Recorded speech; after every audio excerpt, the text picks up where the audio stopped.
To be a good trader, you have to be nice to people, and you have to be gentle and kind. Whether they pull your stuff around or not, or do this, that and the other, you have to say, oh, you're all right, love, go on, leave it.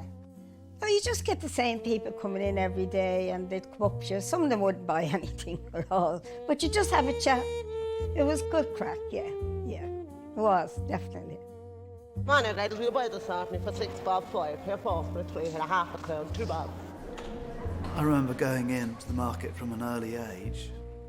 It was always great fun. There was always like lots of banter and long-established families running stalls. The time I remember most was when I was about 8 years old. I actually went in on my own and negotiated for a beautiful suit, which was Prince of Wales check, and there was a bit of bartering. I felt very grown up. Came back home that day very happy. Great-great-grandfather, Edward Cecil Guinness, he'd taken on the brewery which was passed down to him. He was really keen for social purpose. I think he was very alive to the people's lives, you know, and how maybe he was so lucky, but the others were less fortunate. You know, there was a lot of deprivation. Can you imagine like trading on the streets in those days? At that time, they were out in hail, rain and snow. He did all sorts of social improvement schemes throughout Dublin. The hostel for the homeless and St Patrick's Park. The market was all part of that same purpose, you know, to lift up the lives of the people of the Liberties. The markets were established by Act of Parliament. The Iveagh Markets Act was 1904, and it was passed on and then managed by the local Dublin authorities. To be brought into such a great building like the Iveagh Market and just, you know, have running water, make a cup of tea, you know, electricity. You'd have everything, where they would have had nothing on the street. It must have been fantastic. They used to tell us all the stories about Lord Iveagh taking them off of the stones when we were kids. The stones, they called it them days. They call them footpaths now.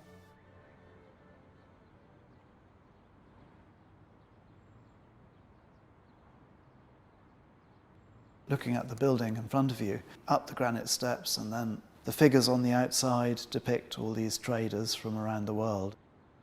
Wouldn't necessarily have been in his typical character to do a cheeky wink, but you never know. It just could be my great-great-grandfather.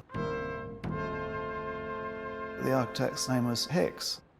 The Iveagh Market has so many hallmarks of great-great-grandparents' favoured architecture and style. It was all very carefully considered. You'd walk through the wrought iron gates and into this big old hall. And there was a gallery. It was on a very tall ceiling, so it was quite a big space inside. And it was organised as two spaces. One was the market to serve the people for household goods. And then the other one was the area for the food and drink. And then he organised a washing area, basically, where clothes could be washed, and, you know, and that itself was a very popular and social pastime in the days before washing machines and things. So it was really uplifting people's lives. My father sold buttons in the Iveagh Market. I went into the Iveagh with my mother because I was kind of always with her, you know, so we had a stall at the side. And she used to sell toys and ornaments and all stuff like that. I had rails of clothes. I started the rails when I went into it. Everything used to get through on the counter. And then me and my daughter started bringing in rails and that. My sister sold in the middle part and I was at the side. From my sister down was all the second-hand clothes. And then there was a couple of people selling vegetables there. So you went down the steps and out into the fish market.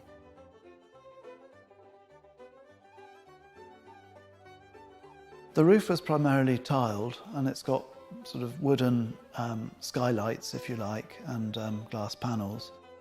Beautiful big metal columns through the middle of the building.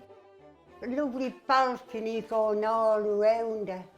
But now the antique dealers and all used to keep that stuff up there.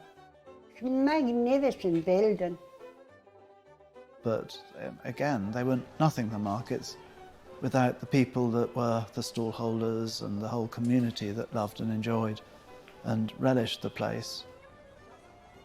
It was like we were all one big family in the Iveagh market. They're all nice people, really and truly, and they'd help you out if you need it, you know, that way. So towards the end, the rent, we say, on the bigger stalls went from £17 to £34. So like, everyone knew they were trying to get us out at this stage. We were to go into the office on such a day, and we were going to show us a film. Now, this is what the Iveagh market is going to be like. And they're going to have a special place for fruit and a special place for meat and a special dish. Everything was special. But I didn't realise at the time that it was all lies we were told.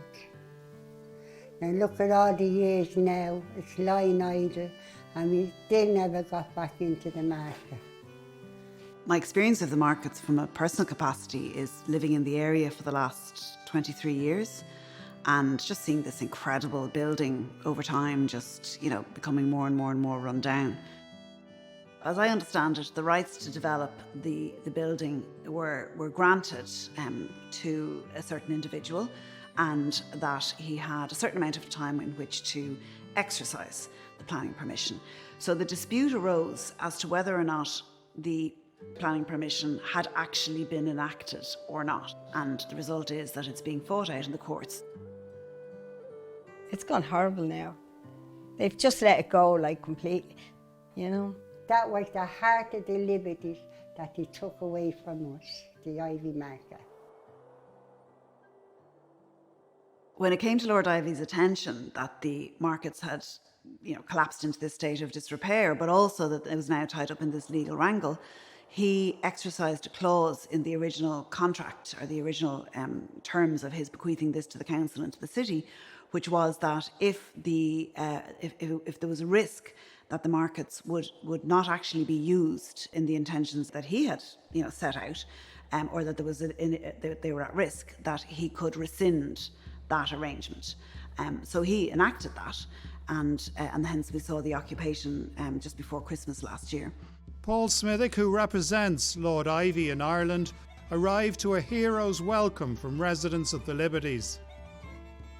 He said the Lord decided to act once he became aware of the legal impasse. Lord Iveagh has taken possession and changed the locks. This is like your wildest dreams, you know. This is just, you know, number one, fair play to Lord Iveagh. I mean, a lord occupying a building, you know, make of that what you will. There are various technical constraints, if you like, that great-great-grandfather put into the constitution of the Iveagh markets. They are protective of the character of the place. There has to be a perspective of finding the right use or series of uses for this beautiful structure alongside the originator's vision. The hope that the community share is that whatever happens with the Iveagh markets going forward, that the community will be involved in a meaningful consultation. So the hope is that everyone can get together and agree on a repurposing of the beautiful space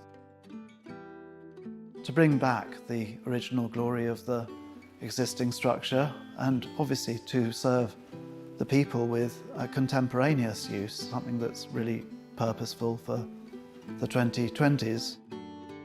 I really would love to see the markets come back to life, back to social purpose, and back to being at the centre of their community.